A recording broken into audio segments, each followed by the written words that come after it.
chơi rất áo nông biết hay vậy nhỉ con làm ăn cái này cái lối này để tăng sắt ông ăn cái này phải ông ăn cái này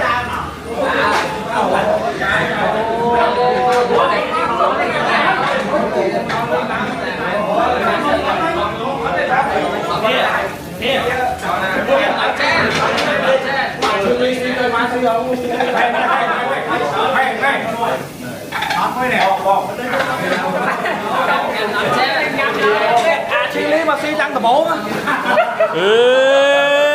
Vậy chẳng cái này mà chụp liếc đi Cho em thắt chè. thôi mà dớt phát cái anh a bắt phật coi á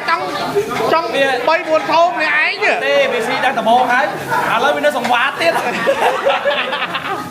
để cho dớt phát này phát trong phải ăn thôn này ấy nhỉ đây đi đây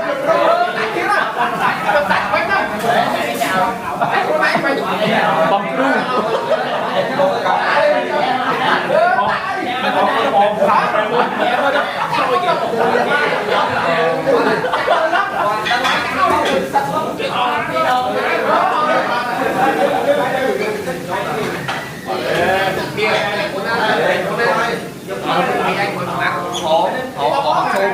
trời mình ao lông miếng có đá chó ao lông miếng không đó là cụ làng một cô đó là cụ luôn ba nè ở đây bán láng nè đạp nhông rồi nhông lốp láng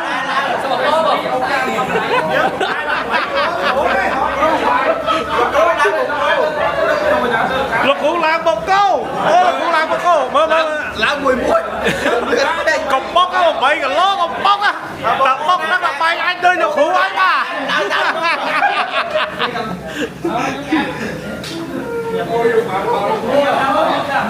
ôi